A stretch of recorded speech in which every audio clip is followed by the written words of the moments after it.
नमस्कार साथियों, हम लोग इस वीडियो के अंदर में मोस्ट इम्पोर्टेंट 100 एमसीक्यूज क्वेश्चन लेकर आए जो कि आपके आने वाले दिनों में जो शिफ्ट बचा हुआ है वहां पर अगर आपका आरआरबी ग्रुप डी का एग्जाम है तो यहाँ से इस वीडियो से आप लोगों को प्रश्न निश्चित रूप से देखने के लिए मिलेगा। यहाँ पर प्रश्न जो हम लोग लेकर आए हैं ये प्रीवियस ईयर का भी क्वेश्चन है और साथ साथ में इंपॉर्टेंट एमसीक्यूज भी है जो कि आपके प्रश्न के अंदर आपके एग्जाम में ये प्रश्न देखने के लिए निश्चित रूप से मिलने वाले थे। वीडियो शुरू करते हैं, आप लोगों को अंत तक बने रहना। देखिए पहला प्रश्न क्या है। पहला प्रश्न है रक्त के स्कंदन में मदद करने वाला विटामिन कौन सा है। रक्त के स्कंदन में मदद करने वाला विटामिन है वो है विटामिन डी, सॉरी विटामिन के। और यहाँ पर विटामिन के देखिए ऑप्शन डी के अंदर है, तो इस प्रश्न का जो सही आंसर हो जाएगा वो हो जाएगा option D is the right answer. अगला प्रश्न यहाँ पर पूछा गया है मलेरिया रोग किससे फैलता है। मलेरिया रोग जो फैलता है ये मादा एनोफिलीज मच्छर से। मादा एनोफिलीज मच्छर यहाँ पर देखिए ऑप्शन डी के अंदर है, तो इस प्रश्न का सही आंसर हो जाएगा option D is the right answer. अगला प्रश्न है मानव रक्तदान के लिए कौन सा रक्त समूह सार्वत्रिक दाता यानी यूनिवर्सल डोनर होते हैं, यानी कौन सा रक्त समूह वाला ऐसे व्यक्ति होते हैं जो कि सभी को रक्त समूह दे सकते हैं। तो रक्त समूह जो है वो होता है ओ निगेटिव। और अगर हम लोग बात कर लें रक्त जो कि अपना सकता है तो वो होता है ए बी। यहाँ पर पूछा है यूनिवर्सल डोनर सार्वत्रिक दाता यानी सभी को दे सकता है तो वो है ओ। और यहाँ पर ओ देखिए ऑप्शन बी में है, तो प्रश्न का सही आंसर हो जाएगा option B is the right answer. अगला प्रश्न है जब डॉक्टर किसी को कहता है कि उसे टेट्राप्लेजिया हो गया है तो उसका आशय होता है कि उसे पक्षाघात हो गया है, यानी कि किसी व्यक्ति को टेट्राप्लेजिया हो गया है तो इसका मतलब वो कौन सा बीमारी हो गया। तो यहाँ पर जो आंसर होगा दोनों हाथों एवं दोनों पैरों का। यहाँ पर दोनों हाथों एवं दोनों पैरों से जो संबंधित बीमारी है वो है टेट्राप्लेजिया, जो कि ऑप्शन डी के अंदर है दोनों हाथों एवं दोनों पैरों का। तो option D is the right answer. अगला प्रश्न देखिए क्या। अगला प्रश्न पूछा गया यहाँ पर कि निम्नलिखित विद्युत अपघटयों के विलियन में से किसको कार की बैटरी में प्रयोग किया जाता है, यानी कार की बैटरी में जो प्रयुक्त किया जाता है अम्ल वो कौन सा है। यहाँ पर जो सल्फ्यूरिक अम्ल है H2SO4 इनको मुख्य रूप से कार की बैटरी में प्रयोग किया जाता है। और सल्फ्यूरिक अम्ल देखिए ऑप्शन सी के अंदर है, तो इस प्रश्न का सही आंसर हो जाएगा option C is the right answer. अगला प्रश्न यहाँ पर जो पूछा गया है सूची 1 को सूची 2 से सुमेलित कीजिए तथा नीचे दिए गए कूट से सही उत्तर चुनिए। सूची 1 को सूची 2 से हम लोगों को मिलान करना है। यहाँ पर तो हम लोग मिलान कर रहे हैं। विटामिन B12 जो है ये कोबाल्ट से संबंधित है और यहाँ पर विटामिन B12 कोबाल्ट से संबंधित है, तो इस तरह से इसके सामने जो हो जाएगा वो 2 हो जाएगा, ए के सामने 2 हो जाएगा। होमोग्लोबिन जो है ये इनसे संबंधित है वो लोहा है और होमोग्लोबिन लोहा यहाँ पर देखिए 4 में है, तो बी के जो सामने हो जाएगा वो 4 हो जाएगा। क्लोरोफिल जो है क्लोरोफिल से संबंधित है मैग्नीशियम, और मैग्नीशियम यहाँ पर देखिए क्रम की बात करें पहले स्थान पर तो इसके सामने 1 हो जाएगा। और पीतल जो है पीतल से संबंधित है तांबा, और तांबा यहाँ पर क्रम की बात करें तीसरे स्थान पर तो इसके सामने 3 हो जाएगा। इस तरह से ये जो सीरीज बनेगा 2 4 1 3 2 4 1 3। अब यहाँ देखिए 2 4 1 3 ऑप्शन ए के अंदर है, तो इस प्रश्न का सही आंसर हो जाएगा option A is the right answer. अगला प्रश्न देखिए क्या। अगला प्रश्न पूछा गया है मिट्टी के घड़े में निम्न में से किस क्रिया के कारण जल ठंडा रहता है। मिट्टी के घड़े में जल क्या होता है ठंडा रहता है, इसका मुख्य कारण क्या है। मिट्टी के घड़े में किसके कारण जल ठंडा रहता है, तो वो कारण जो है वो है वाष्पीकरण। और यहाँ पर वाष्पीकरण देखिए ऑप्शन बी में है, तो प्रश्न का सही आंसर हो जाएगा option B is the right answer. अगला प्रश्न है शरीर का तापमान नियंत्रित करता है। शरीर का जो तापमान नियंत्रित करता है यानी शरीर के तापमान को जो नियंत्रित करता है वो हाइपोथैलेमस ग्रंथि करता है। हाइपोथैलेमस यहाँ पर ऑप्शन सी में है, तो प्रश्न का सही आंसर हो जाएगा option C is the right answer. अगला प्रश्न है कार के बैटरी में प्रयोग होने वाला अम्ल है। कार के बैटरी में प्रयोग होने वाला जो अम्ल है वो है H2SO4 यानी सल्फ्यूरिक अम्ल, और सल्फ्यूरिक अम्ल यहाँ पर ऑप्शन डी के अंदर है, तो इस प्रश्न का सही आंसर हो जाएगा option D is the right answer. अगला प्रश्न देखिए क्या। अगला प्रश्न है निम्नलिखित में से किसकी मात्रा अम्ल वर्षा में सबसे अधिक होती है? निम्नलिखित में से किसकी मात्रा अम्ल वर्षा में सबसे अधिक होती है? अम्ल वर्षा में सबसे जो अधिक होती है तो वो होती है H2SO4 यानी सल्फ्यूरिक अम्ल।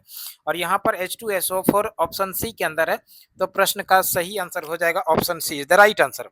अगला प्रश्न हम लोग देखते हैं। अगला प्रश्न है क्वेश्चन नंबर 11। क्वेश्चन नंबर 11 में प्रश्न पूछा गया कि जीवाणु का खोज किसने की है? जीवाणु की खोज किसने किया है? जीवाणु का जो खोज किया है वो किया है लीवेन हॉक ने। लीवेन हॉक यहाँ पर ऑप्शन डी के अंदर है, तो इस प्रश्न का सही आंसर हो जाएगा option D is the right answer. अगला प्रश्न यहाँ पर है, सूची 1 को सूची 2 से सुमेलित कीजिए और सूचियों के नीचे दिए गए कूट की सहायता से सही उत्तर चुनिए। सूची 1 में है उत्पाद और सूची 2 में उससे संबंधित स्रोत है। और यहाँ पर हम लोग इसका मिलान करते हैं। अफीम जो है, अफीम संबंधित है फल से, और फल की बात करें क्रम संख्या तीसरे स्थान पर, तो इसके सामने 3 हो जाएगा हींग। और हींग से जो संबंधित है वो जड़ से संबंधित है, जड़ देखिए दूसरे स्थान पर, इसके सामने 2 हो जाएगा। रबर जो है, रबर संबंधित है तना से, और तना यहाँ पर चौथे स्थान पर, इसके सामने 4 हो जाएगा। कुनैन, कुनैन जो संबंधित है वो छाल से, और यहाँ पर छाल देखिए क्रम की बात करें पहले स्थान पर, इसके सामने 1 हो जाएगा। तो इस तरह से ये जो सीरीज बना 3 2 4 1, 3 2 4 1, और यहाँ पर देखिए 3 2 4 1 ऑप्शन बी में है, तो इस प्रश्न का जो सही आंसर हो जाएगा option B is the right answer. अगला प्रश्न देखिए क्या है। अगला प्रश्न पूछा गया है, प्रजनन से प्रत्यक्ष रूप से नहीं जुड़ा हुआ हार्मोन है। प्रजनन से प्रत्यक्ष रूप से नहीं जुड़ा हुआ हार्मोन है, वो कौन सा हार्मोन है? तो इस प्रश्न का जो सही आंसर होगा हो जाएगा पैराथ हार्मोन। पैराथ हार्मोन जो है मुख्य रूप से प्रजनन से प्रत्यक्ष रूप से नहीं जुड़ा है। पैराथ हार्मोन ऑप्शन डी के अंदर है, तो इस प्रश्न का सही आंसर हो जाएगा option D is the right answer. अगला प्रश्न है, कुछ नहीं में से कुछ का सर्जन किस नियम के विरुद्ध है? कुछ नहीं में से कुछ का सर्जन किस नियम के विरुद्ध है? तो ये नियम से जो विरुद्ध है यहाँ पर है, तो ये है हो जाएगा आपका द्रव्यमान ऊर्जा का संरक्षण से संबंधित। और द्रव्यमान ऊर्जा संरक्षण देखिए ऑप्शन बी में है, तो इस प्रश्न का सही आंसर हो जाएगा option B is the right answer. अगला प्रश्न है, अगला प्रश्न जो पूछा गया है, निम्नलिखित युग्मों में निम्नलिखित युग्मों से कौन सही सुमेलित नहीं है? यानी इनमें से कौन सा सही सुमेलित नहीं है? पबना विद्रोह जो हुआ था, देखिए यहाँ पर जो सुमेलित नहीं है ये प्रश्न पूछा गया। पबना विद्रोह हुआ था 1873 में, ये तो सुमेलित है। दक्कन किसान विद्रोह 1875 में, ये भी सही है।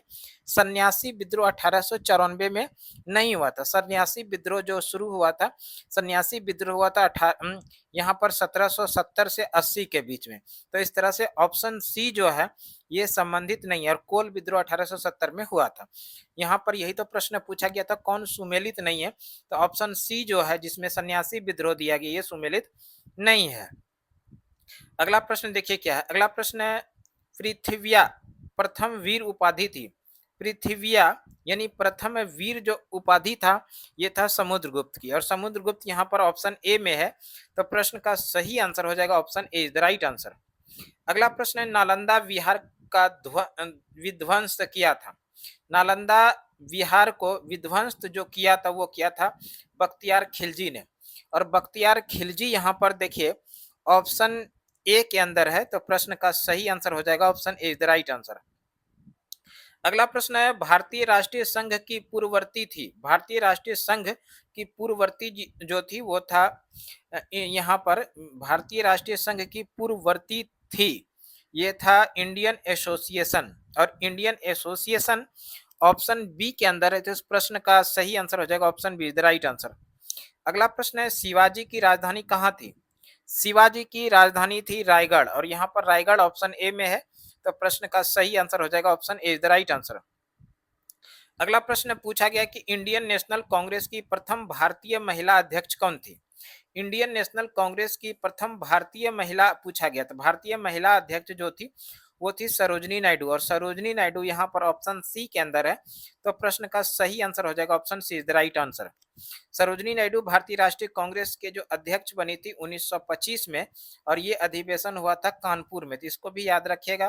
भारतीय राष्ट्रीय कांग्रेस का 1925 का अधिवेशन कानपुर में हुआ था, इसी अधिवेशन की अध्यक्ष बनी थी सरोजिनी नायडू।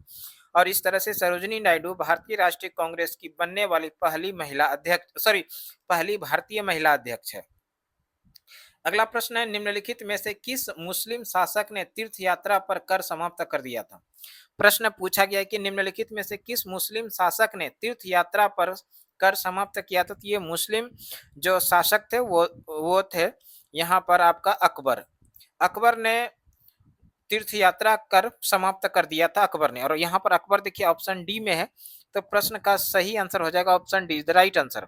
और किस वर्ष इन्होंने ये किया था? तो 1563 में, इसको भी याद रखिएगा। अगला प्रश्न पूछा गया है, मद्रास महाजन सभा की स्थापना की गई वर्ष, यानी मद्रास महाजन सभा की स्थापना किस वर्ष की गई थी? मद्रास महाजन सभा की स्थापना 1884 में किया गया था।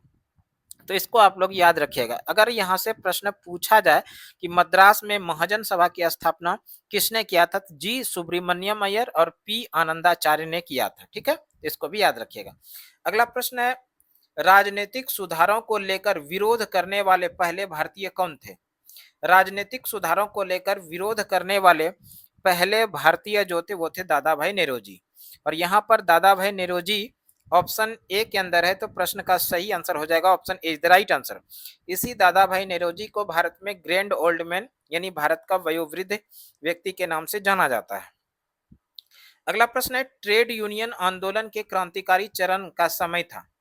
ट्रेड यूनियन आंदोलन का क्रांतिकारी चरण का जो समय था वो था 1926 से 1939। और यहाँ पर 1926 से 1939 ऑप्शन बी के अंदर है, तो प्रश्न का सही आंसर हो जाएगा option B, the right answer.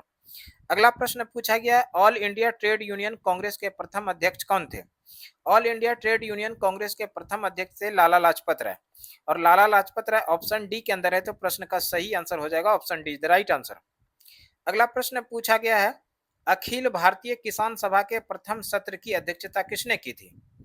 Akhil Bharatiya किसान सभा के प्रथम सत्र की अध्यक्षता जो किया था वो किया था स्वामी सहजानंद सरस्वती ने। और यहाँ पर स्वामी सहजानंद देखिए ऑप्शन ए के अंदर है, तो प्रश्न का सही आंसर हो जाएगा option A, the right answer. अगला प्रश्न है, ग्रैंड ट्रंक रोड का निर्माण मूलतः डैश के द्वारा किया गया था? ग्रैंड ट्रंक रोड का जो निर्माण कराया गया था वो शेरशाह सूरी के द्वारा कराया गया था। और यहाँ पर शेरशाह सूरी देखिए ऑप्शन ए के अंदर है, तो प्रश्न का सही आंसर हो जाएगा option A, the right answer. अगला प्रश्न पूछा गया है कि भारतीय राष्ट्रीय कांग्रेस की स्थापना वर्ष डैश में हुई थी, यानी भारतीय राष्ट्रीय कांग्रेस की स्थापना जो हुई थी वो कब हुई थी? भारतीय राष्ट्रीय कांग्रेस की स्थापना हुई थी 28 दिसंबर 1885 को। 1885 यहाँ पर ऑप्शन बी में है, तो प्रश्न का सही आंसर हो जाएगा option B, is the right answer. अगला प्रश्न है 29 नंबर सवाल कि राष्ट्रकूट प्रतिहार और पालों का संबंध है। राष्ट्रकूट प्रतिहार और पालो वंश का जो संबंधित है वो है त्रिदेशीय संग्राम से। और यहाँ पर त्रिदेशीय संग्राम ऑप्शन बी में है, तो प्रश्न का सही आंसर हो जाएगा option B, the right answer. अगला प्रश्न है, चौसा का युद्ध किस वर्ष लड़ा गया था? चौसा का युद्ध लड़ा गया था 1539 में। और 1539 यहाँ पर देखिए ऑप्शन ए में है, तो प्रश्न का सही आंसर हो जाएगा option A, is the right answer. और साथ में ध्यान रखिएगा, चौसा का जो युद्ध हुआ था ये शेरशाह और हुमायूं के बीच में हुआ था। शेरशाह और हुमायूं के बीच, शेरशाह और हुमायूं के बीच में चौसा का युद्ध 1539 में हुआ था। अगला प्रश्न है, गौतम बुद्ध के संवादों की भाषा क्या थी? गौतम बुद्ध का जो संवाद है उसकी भाषा पाली थी। और पाली ऑप्शन बी में है, प्रश्न का सही आंसर हो जाएगा option B, the right answer. अगला प्रश्न है, भारतीय राष्ट्रीय कांग्रेस की स्थापना किसने की थी? भारतीय राष्ट्रीय कांग्रेस की स्थापना किसने की थी? किसने की थी? ए ओ ह्यूम ने की थी। भारतीय राष्ट्रीय कांग्रेस की स्थापना ए ओ ह्यूम ने की थी। और ए ओ ह्यूम जो थे वो रिटायर आईसीएस अधिकारी थे, याद रखिएगा वो रिटायर आईसीएस अधिकारी थे। ठीक है, अगला प्रश्न देखिए क्या, अगला प्रश्न है, जातक पवित्र ग्रंथ है। जातक जो पवित्र ग्रंथ है वो बौद्धों का प्रसिद्ध ग्रंथ है जातक। और इस जातक के अंदर में गौतम बुद्ध के पुनर्जन्म की कहानी वर्णित है। तो इस तरह से यहाँ पर बौद्धों का जो प्रसिद्ध ग्रंथ है जातक, और जातक यहाँ पर बौद्ध ऑप्शन में है, तो प्रश्न का सही आंसर हो जाएगा option C is the right answer. अगला प्रश्न है, निम्नलिखित में से कौन सी बायोडीजल की फसल है? निम्नलिखित में कौन सी बायोडीजल की फसल है? तो यहाँ पर जो बायोडीजल की फसल है वो है जेट्रोफा। जेट्रोफा देखिए यहाँ पर ऑप्शन सी के अंदर है, तो प्रश्न का सही आंसर हो जाएगा option C is the right answer. अगला प्रश्न पूछा गया है, जापान लगभग आत्मनिर्भर है। जापान लगभग आत्मनिर्भर जो है वो तांबा में है, और यहाँ पर तांबा ऑप्शन सी में है, तो प्रश्न का सही आंसर हो जाएगा option C is the right answer. अगला प्रश्न है, निम्न में से कौन सा क्षेत्र ज्वारीय ऊर्जा उत्पादन का प्रमुख क्षेत्र है?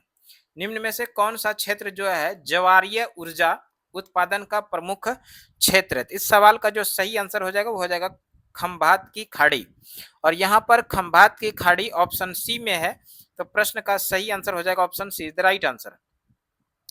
अगला प्रश्न पूछा गया है, सन सिटी अवस्थित है। सन सिटी जो अवस्थित है वो दक्षिण अफ्रीका में अवस्थित है, और यहाँ पर दक्षिण अफ्रीका ऑप्शन डी के अंदर है, तो प्रश्न का सही आंसर हो जाएगा option D is the right answer. अगला प्रश्न, निम्नलिखित में से पूर्वी द्वीप समूह का कौन सा द्वीप 3 देशों में विभाजित है? प्रश्न है कि पूर्वी द्वीप समूह का कौन सा द्वीप 3 देशों में विभाजित है? तो ये जो देश है ये देश है बोर्निया। बोर्निया यहाँ पर ऑप्शन ए में है, प्रश्न का सही आंसर हो जाएगा option A is the right answer. अगला प्रश्न है, सूची 1 को सूची 2 से सुमेलित कीजिए तथा सूचियों के नीचे दिए गए कूट से सही उत्तर का चयन कीजिए।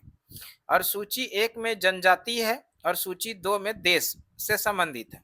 पहला है कि ए में एस्किमो। एस्किमो जो संबंधित है ये कनाडा से संबंधित, और यहाँ पर कनाडा देखिए क्रम की बात करें तीसरे स्थान पर, तो इसके सामने 3 हो जाएगा। मसाई, मसाई जो है ये केनिया से संबंधित, और ये केनिया यहाँ पर चौथे स्थान पर, तो इसके सामने 4 हो जाएगा। बद्दू, बद्दू जो संबंधित है ये सऊदी अरब से संबंधित, और सऊदी अरब दूसरे स्थान पर, इसके सामने 2 हो जाएगा। बुशमैन, बुशमैन एक प्रकार से जनजाति है, और ये बुशमैन जो है बोत्सवाना से संबंधित है। बोत्सवाना यहाँ पर पहले स्थान पर, इसके सामने 1 हो जाएगा। इस तरह से सीरीज जो बनेगा 3 4 2 1, 3 4 2 1, 3 4 2 1 देखिए ऑप्शन सी में है, तो प्रश्न का सही आंसर हो जाएगा option C is the right answer. अगला प्रश्न है, कार्डेमम पहाड़ियां जिनकी सीमाओं पर स्थित वे हैं। कार्डेमम पहाड़ियां जिनकी सीमाओं पर स्थित वे हैं, वे जो हैं वो केरल एवं तमिलनाडु के सीमाओं पर स्थित है। केरल एवं तमिलनाडु यहाँ पर ऑप्शन सी के अंदर है, तो प्रश्न का सही आंसर हो जाएगा option A is the right answer. अगला प्रश्न है, जनगणना 2011 के अनुसार भारत में महिला साक्षरता दर थी। 2011 के जनगणना के अनुसार भारत में महिलाओं का जो साक्षरता दर है वो है 60%, लगभग 60%, 60% नहीं दोस्तों, यहाँ पर है वो महिलाओं का साक्षरता दर 65%, और यहाँ पर 65 जो है वो है ऑप्शन सी के अंदर, तो प्रश्न का सही आंसर हो जाएगा option C is the right answer. अगला प्रश्न देखिए क्या है, ग्रेट विक्टोरियन मरुस्थल कहाँ स्थित है? ग्रेट विक्टोरियन मरुस्थल जो है ये ऑस्ट्रेलिया में स्थित है। ऑस्ट्रेलिया यहाँ पर ऑप्शन ए में है, तो प्रश्न का सही आंसर हो जाएगा option A is the right answer. अगला प्रश्न है, भारत के निम्नलिखित भागों में द्रविडियन प्रजाति मुख्यतः कहाँ संकेंद्रित है? प्रश्न पूछा गया कि भारत के किस क्षेत्रों में द्रविडियन प्रजाति मुख्यतः संकेंद्रित है, यानी कि उपस्थित है। द्रविडियन जो प्रजाति है ये मुख्य रूप से दक्षिण भारत में स्थित है, और यहाँ पर दक्षिण भारत ऑप्शन ए में है, तो प्रश्न का सही आंसर हो जाएगा option A the right answer. अगला प्रश्न है, पेनाइल यानी यूरोप, अल्पेशिया अमेरिका और अरावली भारत उदाहरण है। पेनाइल यूरोप में है, अल्पेशिया अमेरिका में है, और अरावली जो है ये भारत में है। ये किसका उदाहरण है? यहाँ पर जो ये उदाहरण है पुरानी पर्वत श्रृंखला के, और पुरानी पर्वत श्रृंखला ऑप्शन बी में है, तो प्रश्न का सही आंसर हो जाएगा option B the right answer. अगला प्रश्न, निम्न में से कौन सा शहर गंगा नदी के किनारे स्थित नहीं है? गंगा नदी के किनारे जो स्थित नहीं है, तो यहाँ पर गंगा नदी के किनारे स्थित नहीं है उत्तरकाशी। उत्तरकाशी जो है ऑप्शन सी के अंदर है, तो प्रश्न का सही आंसर हो जाएगा option C is the right answer. अगला प्रश्न है, विश्व में सबसे अधिक कोयला उत्पादन करने वाला देश है। विश्व में सबसे अधिक कोयला उत्पादन करने वाला देश चीन है, और यहाँ पर चीन देखिए ऑप्शन सी में है, तो प्रश्न का सही आंसर हो जाएगा option C is the right answer. अगला प्रश्न है, इजरायल की उभयनिष्ठ सीमाएं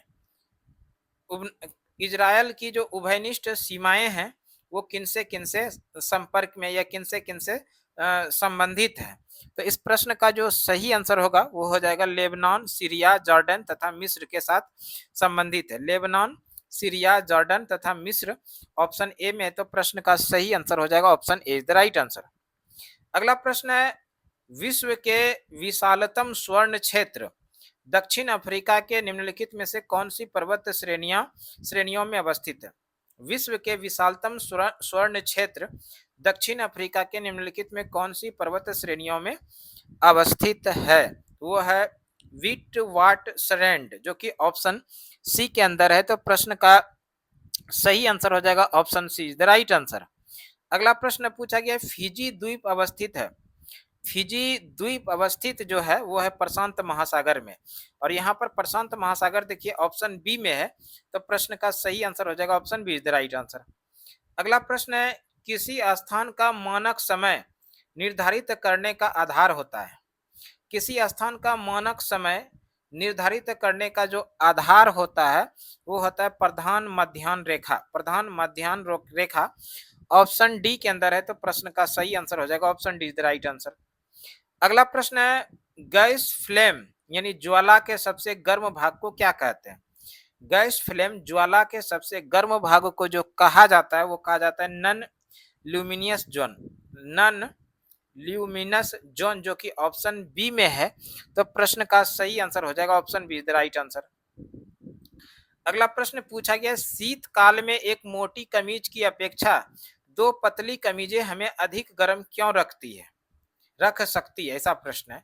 शीतकाल में एक मोटी कमीज की अपेक्षा दो पतली कमीजें हमें अधिक गर्म क्यों रख सकती है। तो इस सवाल का जो सही जवाब हो जाएगा, दो कमीजों के बीच वायुरोधी परत उष्मा को रोकने का काम करती है, इसीलिए, जो कि ऑप्शन सी में, तो प्रश्न का सही आंसर हो जाएगा option C is the right answer.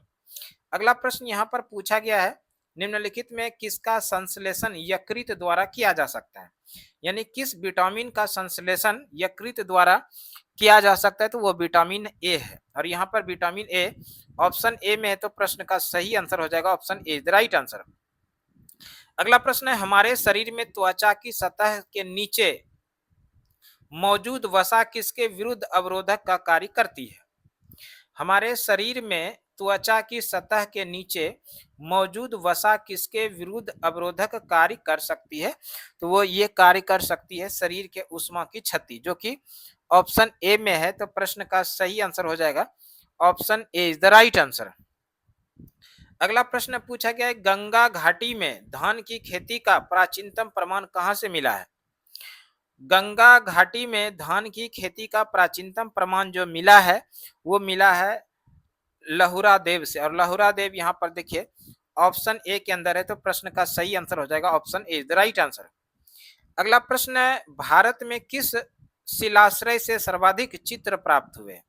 Bharat में किस शिलाश्रय से सर्वाधिक चित्र प्राप्त हुए, वो भीमबेटका से, और यहाँ पर देखिए भीमबेटका जो है वो ऑप्शन बी में है, तो प्रश्न का सही आंसर हो जाएगा option B is the right answer. Bhimbetka की गुफा कहाँ पर है, तो ये है मध्य प्रदेश के भोपाल में। मध्य प्रदेश के भोपाल, याद रखिएगा मध्य प्रदेश का जो भोपाल है ये भीमबेटका की गुफा के लिए प्रसिद्ध है। अगला प्रश्न है, भारतीय संविधान का कौन सा भाग संविधान की आत्मा कहलाता है। संविधान की आत्मा जो कहलाता है वो क्या किसे कहा जाता है। उद्देशिका। उद्देशिका यानी इसी को बोला जाता है प्रस्तावना।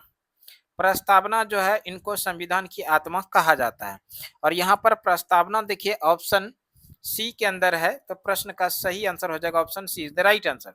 वैसे अगर हम लोग बात कर लें संवैधानिक उपचारों का अधिकार, ये अनुच्छेद 32 के अंदर है। संवैधानिक उपचारों का अधिकार अनुच्छेद 32 में है, और इस संवैधानिक उपचारों का अधिकार इसको जो संविधान की आत्मा कहा था वो कहा था भीमराव अंबेडकर ने। भीमराव अंबेडकर के अनुसार संविधान की जो आत्मा कहा गया था वो संवैधानिक उपचारों के अधिकार को कहा गया था और यहाँ पर संवैधानिक उपचारों का अधिकार ऑप्शन डी में। वैसे इस प्रश्न का जो सही जवाब होगा वो हो जाएगा उद्देशिका। वैसे प्रश्न सीधा सीधा पूछा गया, संविधान की आत्मा किसे कहते हैं? संविधान की आत्मा उद्देशिका को यानी प्रस्तावना को कहा जाता है। अगला प्रश्न देखिए क्या, अगला प्रश्न पूछा गया मंडल आयोग जिसके प्रस्तावों ने अक्षुण्ण विवाद का सूत्रपात किया है वह गठित करने वाले थे। मंडल आयोग जो गठित करने वाले प्रधानमंत्री थे वो थे, यहाँ पर जो सही जवाब होगा वो हो जाएगा मोरारजी देसाई।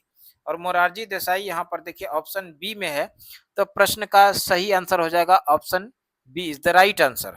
अगला प्रश्न देखिए क्या है, अगला प्रश्न है निम्न में से कौन सा स्थान सबसे कम वर्षा प्राप्त करता है, यानी इनमें से कौन सा ऐसा स्थान है जहां पर सबसे कम वर्षा होता है?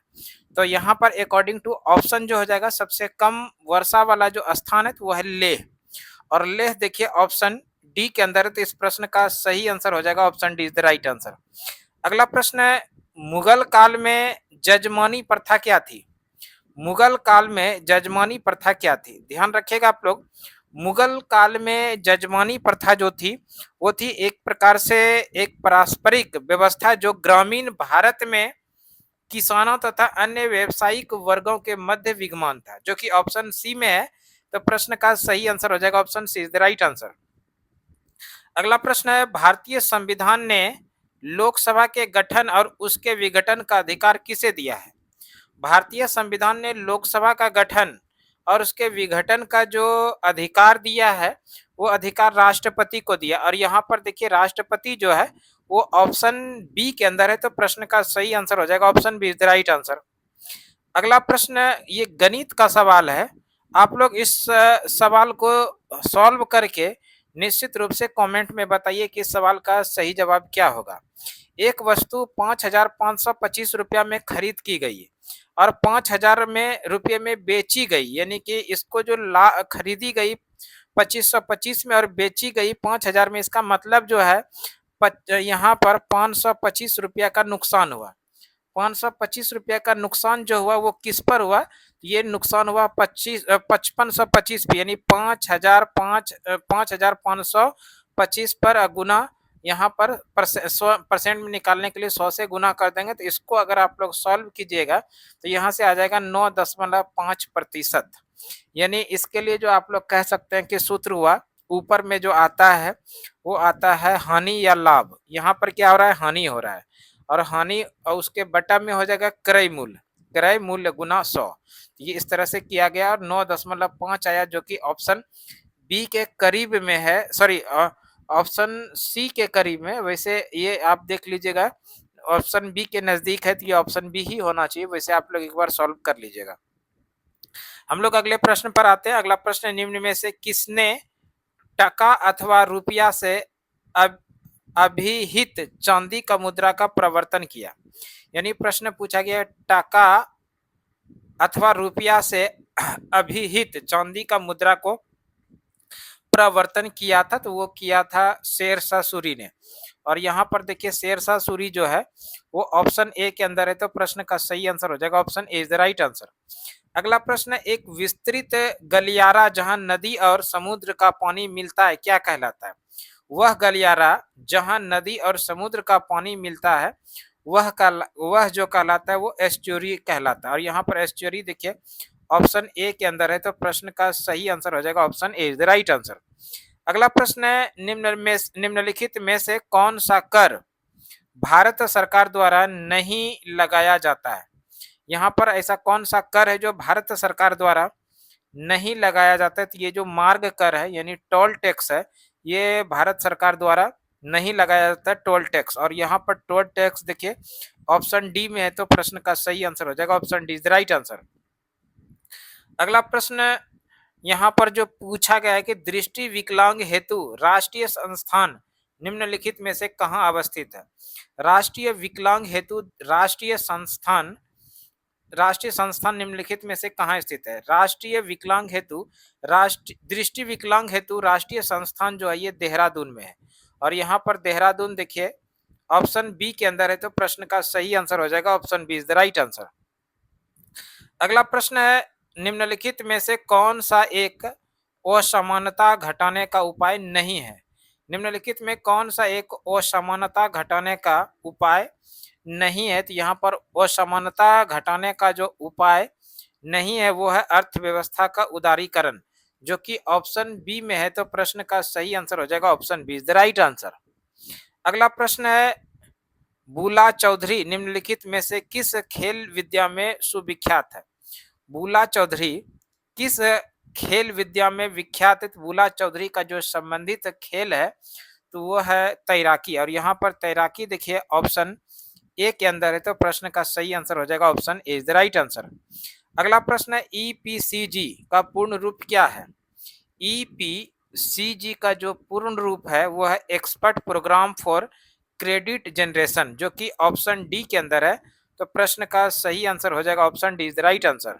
अगला प्रश्न पूछा गया, इनमें से किसने गरीबी निवारण के प्रभावपूर्ण अस्त्र के रूप में स्वयं सेवा समूह का विचार को दिया था? स्वयं सेवा समूह का जो विचार दिया था वो दिया था मोहम्मद यूनुस ने, और यहाँ पर देखिए मोहम्मद यूनुस जो है वो ऑप्शन बी के अंदर है। तो प्रश्न का सही आंसर हो जाएगा option B is the right answer. अगला प्रश्न है, 14वें वित्त आयोग के अनुसार विभाजन योग्य शुद्ध केंद्रीय राजस्व कर में राज्यों का प्रतिशत भाग है। ये प्रश्न पूछा गया कि 14वें वित्त आयोग के अनुसार विभाजन योग्य शुद्ध केंद्रीय राजस्व कर में राज्यों का प्रतिशत जो भाग है वो कितना है? तो वो है 42%, और यहाँ पर देखिए ऑप्शन बी डी के अंदर है 42। तो प्रश्न का सही आंसर हो जाएगा option D is the right answer. अगला प्रश्न है, नीति आयोग अस्तित्व में कब आया? नीति आयोग जो अस्तित्व में आया वो आया 1 जनवरी 2015 को, और यहाँ पर देखिए 1 जनवरी 2015 ऑप्शन सी में है। तो प्रश्न का सही आंसर हो जाएगा option C is the right answer. अगला प्रश्न है, गुल्लक बच्चा बैंक कहाँ है? प्रश्न क्या है कि गुल्लक बच्चा बैंक वो कहाँ पर है? ये है पटना में। गुल्लक बच्चा बैंक कहाँ पर है? पटना में। पटना ऑप्शन बी में है। तो प्रश्न का सही आंसर हो जाएगा option B is the right answer. और 2008 में बिहार सरकार के द्वारा गुल्लक बच्चा बैंक को मान्यता दिया गया। अगला प्रश्न देखिए क्या, अगला प्रश्न पूछा गया है, भारत में पहली पंचवर्षीय योजना का आधार था। भारत में पहली पंचवर्षीय योजना 1951 से 56 तक चला, और प्रथम पंचवर्षीय योजना जो है वो हेराल्ड डोमल मॉडल पर आधारित था। और यहाँ पर देखिए हेराल्ड डोमर मॉडल जो है ऑप्शन ए के अंदर है। तो प्रश्न का सही आंसर हो जाएगा option A is the right answer. और साथ में ध्यान रखिएगा, प्रथम पंचवर्षीय योजना में किसको प्राथमिकता दिया गया? तो कृषि को प्राथमिकता दिया गया था। अगला प्रश्न है, भारत के किस राज्य में सबसे अधिक सूती वस्त्र की मिलें है?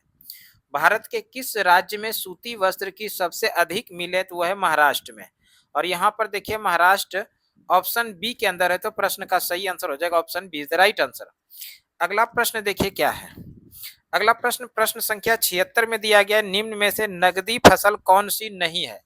नगदी फसल कौन सी नहीं है? तो यहाँ पर जो ज्वार है ये नगदी फसल नहीं है, और ज्वार देखिए ऑप्शन सी में है। तो प्रश्न का सही आंसर हो जाएगा option C is the right answer. अगला प्रश्न, स्तंभ एक के साथ स्तंभ दो को मिलाइए और नीचे दिए गई कूट की सहायता से सही उत्तर का चयन कीजिए। यानी स्तंभ एक को स्तंभ दो से मिलाना है और नीचे जो कूट दिया गया उसका सही इसका मिलान करना है। 1955 में जो हुआ था, 1955 में हुआ था, भारतीय औद्योगिक ऋण और निवेश निगम लिमिटेड की स्थापना हुई थी। भारतीय औद्योगिक ऋण और निवेश निगम, यहाँ पर बात कर ले वो तीसरे स्थान पर है, तो इसके सामने हो जाएगा वो 3 हो जाएगा। 1964 में जो स्थापना हुआ था वो भारतीय औद्योगिक विकास बैंक, भारतीय औद्योगिक विकास बैंक की जो स्थापना हुई थी ये 1964 में हुई थी, और 1964 यहाँ पर देखिए 1964 के सामने हो जाएगा भारतीय औद्योगिक विकास बैंक, यानी दूसरे स्थान पर इसके सामने 2 हो जाएगा। और उसके बाद की बात करें, भारतीय आयात निर्यात बैंक यानी निर्यात निर्यात आयात बैंक, इसकी स्थापना 1982 में हुआ था। और यहाँ पर भारतीय निर्यात आयात बैंक बात करें पहले स्थान पर, जिसके सामने 1 हो जाएगा। और जो है औद्योगिक और वित्तीय पुनर्निर्माण बोर्ड, औद्योगिक और वित्तीय पुनर्निर्माण बोर्ड की स्थापना 1987 में हुआ था, और 1987 के सामने हो जाएगा औद्योगिक और वित्तीय पुनर्निर्माण बोर्ड, जो कि चौथे स्थान पे, इसके सामने 4 हो जाएगा। तो इस तरह से सीरीज जो बना 3214 3214 3214 देखिए ऑप्शन सी के अंदर है, तो इस प्रश्न का सही आंसर हो जाएगा option C is the right answer. अगला प्रश्न देखिए क्या, अगला प्रश्न है विदेशी मुद्रा जिससे त्वरित प्रवास की प्रवृत्ति होती है कहलाती है। विदेशी मुद्रा जिससे त्वरित प्रवास की प्रवृत्ति होती है, ये जो कहलाता है ये कहलाता है गर्म मुद्रा। और यहाँ पर गर्म मुद्रा ऑप्शन ए के अंदर है, तो प्रश्न का सही आंसर हो जाएगा option A is the right answer. अगला प्रश्न है यदि भारतीय रिजर्व बैंक के द्वारा नगद कोष अनुपात में कमी की जाती है तो इसका साख सृजन पर प्रभाव होगा। यदि भारतीय रिजर्व बैंक के द्वारा नगद कोष अनुपात में कमी की जाती है तो इसके साख सृजन पर जो प्रभाव होगा वो प्रभाव हो जाएगा वृद्धि, यानी प्रभाव ये बढ़ जाएगा, वृद्धि हो जाएगा। और यहाँ पर देखिए वृद्धि ऑप्शन ए के अंदर है, तो प्रश्न का सही आंसर हो जाएगा option A is the right answer. अगला प्रश्न पूछा जो गया है भारत के प्रथम विधि विश्वविद्यालय की स्थापना अगस्त 1887 में कहाँ हुई थी। भारत में प्रथम विधि विश्वविद्यालय की स्थापना बेंगलुरु में हुई थी। और यहाँ पर बेंगलुरु देखिए बेंगलोर ऑप्शन सी के अंदर है, तो इस प्रश्न का सही आंसर हो जाएगा option C is the right answer. अगला प्रश्न देखिए क्या है, अगला प्रश्न है भारत के आर्थिक सुधार का जनक किसे कहा जाता है। भारत में आर्थिक सुधार का जनक कहा जाता है, वो कहा जाता है पीवी नरसिंह सॉरी मनमोहन सिंह को। भारत में नरसिंहा राव यानी मनमोहन सिंह यहाँ सही आंसर होगा। भारत में आर्थिक सुधार का जो जनक कहा जाता है वो मनमोहन सिंह को कहा जाता है। मनमोहन सिंह ऑप्शन सी के अंदर है, तो प्रश्न का सही आंसर हो जाएगा option C is the right answer.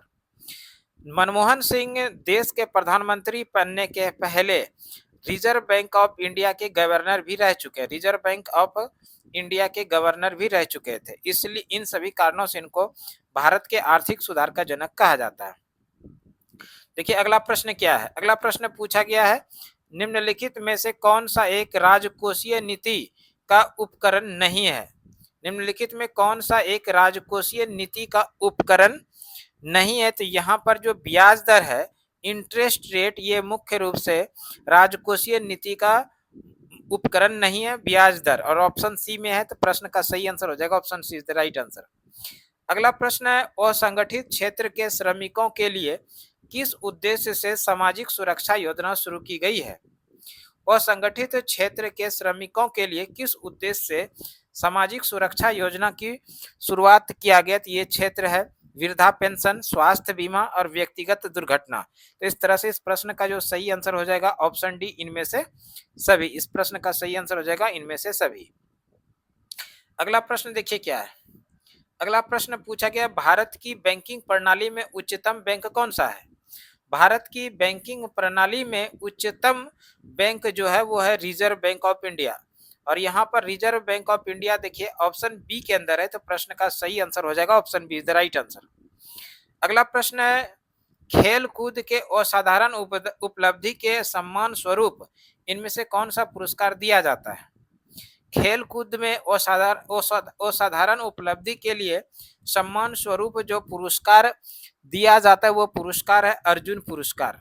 और यहाँ पर अर्जुन पुरस्कार देखिए ऑप्शन बी में है, तो प्रश्न का सही आंसर हो जाएगा option B is the right answer.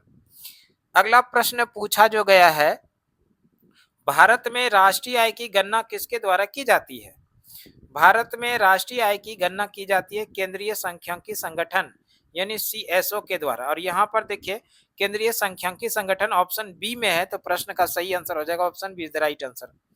अगला प्रश्न है सकल घरेलू उत्पाद को किसके सभी के मूल्य के रूप में परिभाषित किया गया है। सकल घरेलू उत्पाद को किसके सभी के मूल्य के रूप में जो परिभाषित किया गया है वो है किसी अर्थव्यवस्था में एक वर्ष में उत्पादित अंतिम वस्तुएं एवं सेवाएं, जो कि ऑप्शन ए में है, तो प्रश्न का सही आंसर हो जाएगा option A is the right answer. अगला प्रश्न है किसी वस्तु की कीमत में वृद्धि से क्या अभिप्रेत है।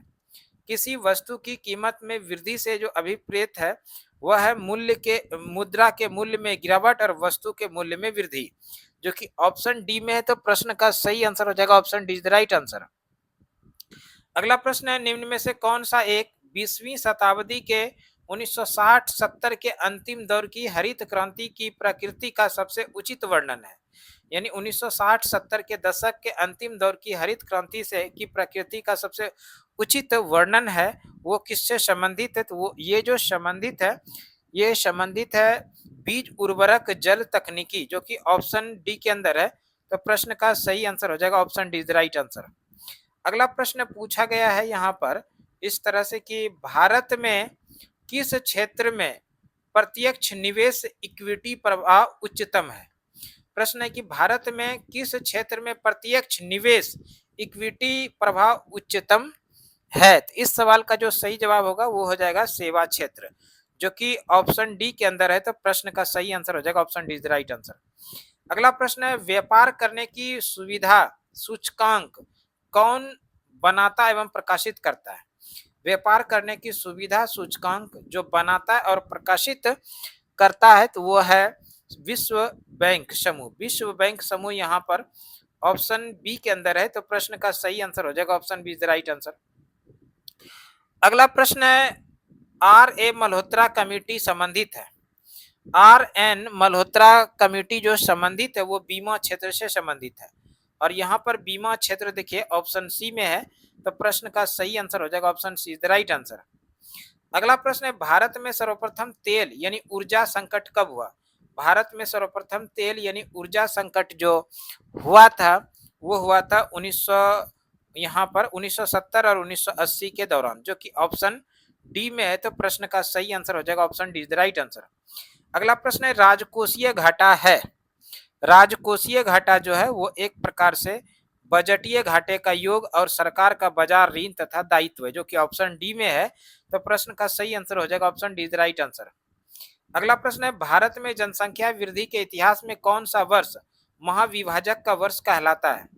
जनसंख्या वृद्धि के इतिहास में कौन सा वर्ष महाविभाजक वर्ष जो कहलाता है वो 1921 कहलाता है, और यहाँ पर 1921 देखिए ऑप्शन डी के अंदर है। तो प्रश्न का सही आंसर हो जाएगा option D is the right answer. अगला प्रश्न है सत्ता हस्तांतरण के समय निम्नलिखित राज्यों में से एक में कांग्रेस दल का पूर्ण विकसित संगठन था? किस राज्य में?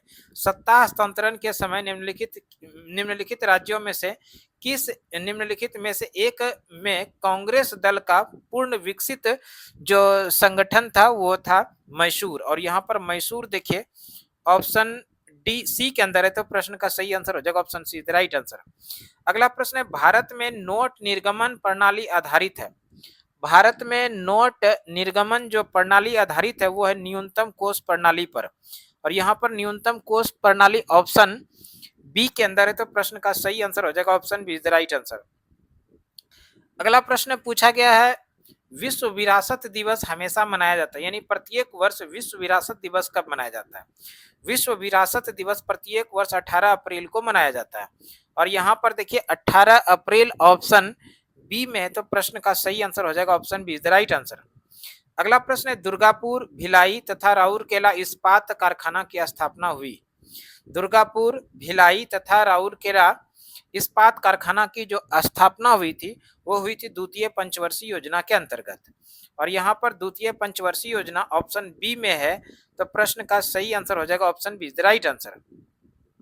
अगला प्रश्न है ग्लोबल हंगर इंडेक्स निम्नलिखित में से किसके द्वारा प्रकाशित किया जाता है? ग्लोबल हंगर इंडेक्स प्रत्येक वर्ष जो प्रकाशित किया जाता है वो international food policy research institute के द्वारा, जो कि ऑप्शन बी में। तो प्रश्न का सही आंसर हो जाएगा option B is the right answer.